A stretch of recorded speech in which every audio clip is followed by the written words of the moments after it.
नमस्कार. आजच्या व्हिडिओमध्ये तुमचं सर्वांचं अगदी मनापासून स्वागत करते. आज मी तुम्हाला एक स्टोरी सांगणार आहे आणि त्या स्टोरीचं नाव आहे लकी पेन. तर ही फक्त एक स्टोरी नसून एका वयस्कर आजीच्या शब्दात आणि आशीर्वादात किती ताकद असते हे पटवून दिले आहे. चला तर मग सुरुवात करते.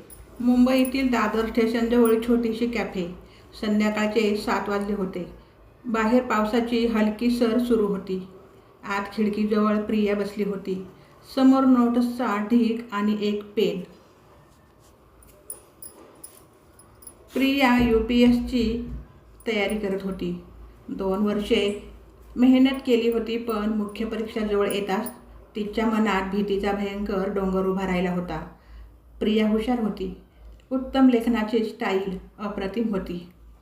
पण प्रत्येक टेस्टनंतर ती स्वतःला म्हणायची, मी पुरेशी हुशार नाही.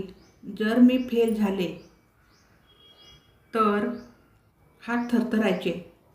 रात्रभर झोप यायची नाही. त्या दिवशी तिने ठरवलं, आता UPSचा नाद सोडायचा असं मनाशी बाळगून निर्णय घेऊन ती कॅफेतून बाहेर पडली. पावसात भिजत चालत होती. डोळ्यात अश्रू होते. स्टेशन बाहेर एक वृद्ध आजी छोट्या स्टूलवर बसल्या होत्या. त्या समोर टेबलावर जुना काळा पेन आणि काही कागद होते. आजीने हलक्या आवाजात विचारलं, मुली, पेन घ्यायचं का? फक्त 20 रुपये. प्रिया रडत रडत म्हणाली, माझं परीक्षेचं स्वप्नच संपलंय. आत्ता हा पेन कशाला? आजी हळूच हसल्या आणि म्हणाल्या, अगं, हे लकी पेन आहे. याने लिहिलेली प्रत्येक परीक्षा तू पास होशील, चांगले मार्क मिळवशील. प्रिया थोडं हसली. खरंच? आजी गंभीर झाल्या आणि म्हणाल्या, पण एक अट आहे. तू परीक्षा क्लिअर केल्यानंतर मला फक्त एकदा तुझ्या हाताने लिहिलेलं एक छोटंसं पत्र द्यायचं. पत्रात लिहायचे, आजी, मी जिंकले, धन्यवाद, बस एवढंच. प्रिया थोडा वेळ विचारात पडली आणि म्हणाली, ठीक आहे आजी, मी वचन देते. तिने 20 रुपये दिले आणि तो जुन्या काळचा पेन घेतला. त्या रात्री घरी प्रियाने त्या पेनने लिहायला सुरुवात केली. आश्चर्य म्हणजे हात स्थिर झाला, विचार स्पष्ट झाले, शब्द आपोआप योग्य जागी बसू लागले. रोज ती फक्त त्या पेनने अभ्यास करू लागली. टेस्टमध्ये गुण वाढले. भीती हळूहळू विरघळली. ती स्वतःला म्हणू लागली, हा पेन खरोखर जादुई आहे, लकी आहे. परीक्षेच्या दिवशी प्रिया शांत होती. तिने पेन हातात घेतलं आणि लिहायला सुरुवात केली. उत्तर स्पष्ट, आत्मविश्वासपूर्ण आणि प्रामाणिक होती. 3 महिन्यानंतर निकाल लागला. Priya all India rank 47. तिच्या मनात आणि घरात आनंदाचे ढग बरसत होते. प्रियाने लगेच आजीला भेटायचं ठरवलं. दुसऱ्या दिवशी सकाळी प्रिया आजींच्या टेबलाजवळ गेली. हातात एक सुंदर हस्तलिखित पत्र होतं. त्या 4 शब्दाचं पत्र. ती आजींकडे पाहून हसली. आजी, मी आले, मी जिंकले. हे तुमचं 4 शब्दाचं पत्र. आजींनी पत्र घेतलं, पण उघडलं नाही. त्यांनी ते पत्र आपल्या छातीवर धरलं आणि हलक्या आवाजात म्हणाल्या, हे पेन जादुई नव्हतं, लकी नव्हतं, साधं होतं.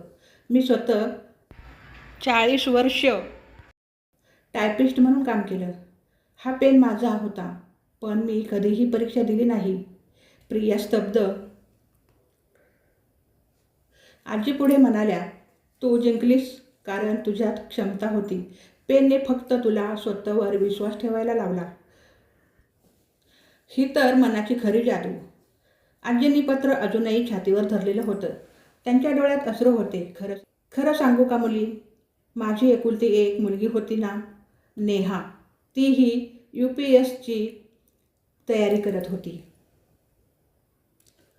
ती खूप हुशार होती, पण तुझ्यासारखी परीक्षेला घाबरायची. मी तिला हा पेन दिला होता. ती म्हणाली होती, आई, मी जिंकले की तुला 4 शब्दाचं पत्र देईन. पण ती परीक्षेच्या 1 आठवडा आधी अपघातात गेली. ती पत्र कधीच लिहू शकली नाही. तेव्हापासून मी इथे बसले. ज्या मुलांना भीती वाटते त्यांना हा पेन मी देत असते आणि त्यांच्याकडून ती 4 शब्दांची आशा बाळगत असते. आज तू पत्र लिहिलंस. आता माझं मन शांत झालं. धन्यवाद मुली, धन्यवाद.